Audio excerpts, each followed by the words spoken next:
From surviving plane crashes to escaping natural disasters, these are the luckiest people who survived the impossible. Number 10.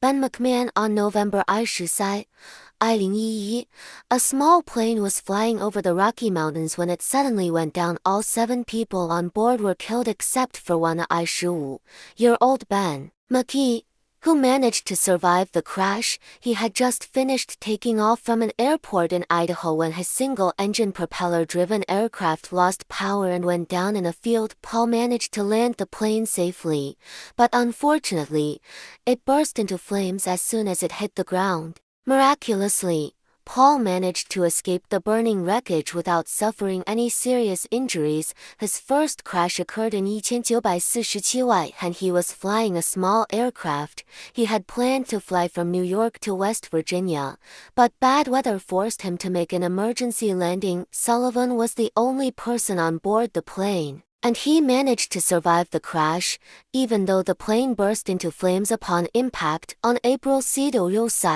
Lamson and his father boarded a single-engine aircraft with 5 other people and they took off from Long Island MacArthur Airport. The group of teenagers drifted about Rushimi Isles offshore when their boat was struck by a wave. The wave knocked Summer off the boat and separated her from her friends. Summer managed to hold on to the wreckage of the boat for dear life and she waited 8 hours for help to arrive. She was eventually spotted by a Coast Guard helicopter, and she was pulled out of the water and flown to a nearby hospital. She had suffered sunburn, dehydration and exposure, but she was otherwise okay. About an hour into the flight, the pilot reported that they were experiencing engine trouble and they needed to make an emergency landing, but once they touched down, the plane skidded off the runway and crashed. Everyone on board was killed instantly except for young George and his mother, who managed to escape the burning wreckage. George suffered severe burns and serious injuries to his legs,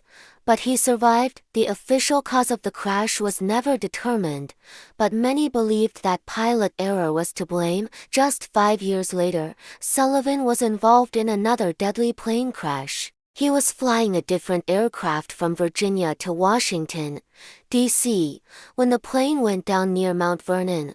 Let me know in the comments below. Be sure to subscribe if you haven't already, and I'll see you next time. Again, Sullivan was the only person on board and again he managed to survive. You might think that he was incredibly lucky, but Sullivan disagreed. He felt that his good fortune had run out when he survived both crashes without suffering any injuries. Shortly after his second crash, he started to experience health problems. He developed diabetes, heart disease and other chronic illnesses, and he passed away in 1983. What caused the crash was a faulty indicator light for the fuel supply, which gave Paul a false sense of security and to nieces when their car was struck by a falling piece of metal. There were 149 people on board the plane, and they were all excited to be heading home after a fun-filled trip to Atlanta. Unfortunately, the pilot didn't realize that he had accidentally set the autopilot system to the wrong altitude. As a result, the plane started to climb too high. Once the plane reached its cruising altitude, the autopilot system kicked in and started to lower the plane, but this proved to be too much for the plane's landing gear and it ultimately collapsed. The plane went down in a rural area of Alabama, killing everyone on board except for one man named Scott Johnson. He managed to escape the wreckage and stumble out onto a highway where he flagged down a passing car. He had suffered serious injuries, but thankfully he was able to make a full recovery. The incident sent their car spinning out of control and it ultimately wound up submerged in a bayou. All 4 people inside the car managed to escape, but it looked like their ordeal was far from over. They had to free themselves from their seat belts and get out of the car as quickly as possible before it exploded, and that explosion came in the form of a gas leak. The car was leaking gasoline and it could have easily burst into flames, but somehow Wallace and her family made it out safely. Julia was suffering from whiplash and a knee injury, but her son and his 2 friends were unharmed. Even though the engine was completely empty, the light didn't turn on, so he assumed that he still had plenty of fuel left.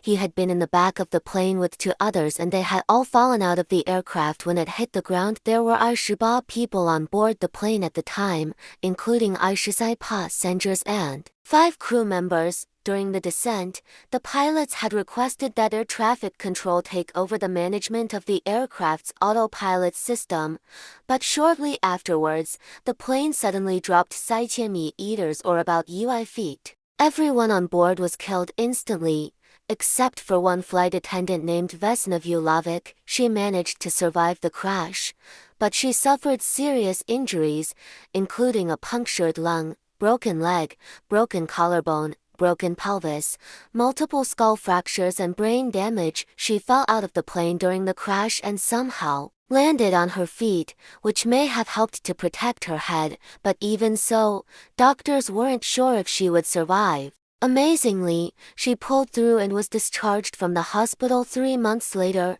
So what caused the deadly crash? A bomb planted by a terrorist organization, but somehow McKee managed to survive the fall from 2,000 feet, and he even landed on his feet, minimizing the damage to his body. In 2010, Ivan Kanker boarded a small aircraft with 2 others and they headed off on a trip from Slovenia to Croatia, but shortly after takeoff, the pilot realized that he had forgotten a very important piece of equipment. He turned the plane around and headed back to the airport, but while trying to land, the plane crashed. Thankfully, all 3 men were able to escape the wreckage without suffering any injuries, but Marchenkova was actually annoyed. He had to change flights and he missed seeing the Pope because of the delay. To make matters worse, the airline refused to pay for his new flight because they claimed that he hadn't actually bought a ticket, so Marchenkova had to fork out hundreds of dollars out of his own pocket.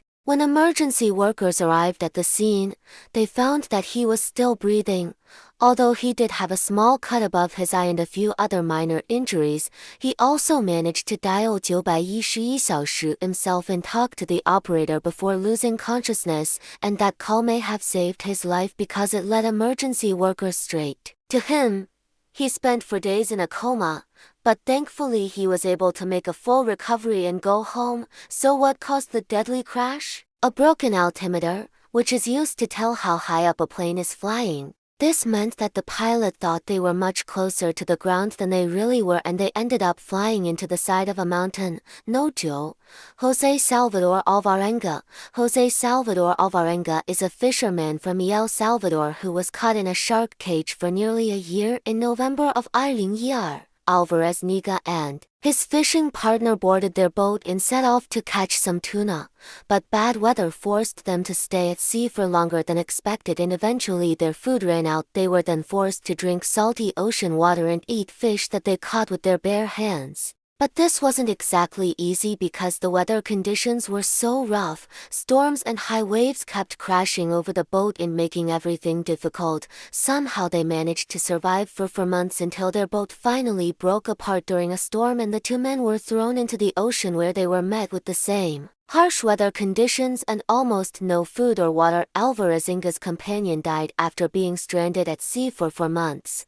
But he kept going. It wasn't until March of the following year that he was spotted by a plane and rescued. He was then taken off the island and flown back to El Salvador where he received medical treatment. Number Ba.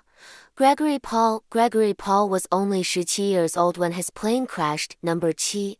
Vesna Vulovic. On January 20, 1972, a Yugoslav J-80 Airways DC jetliner crashed while trying to land at Ljubljana, Punic Airport. Number 2. Ivan Kanker.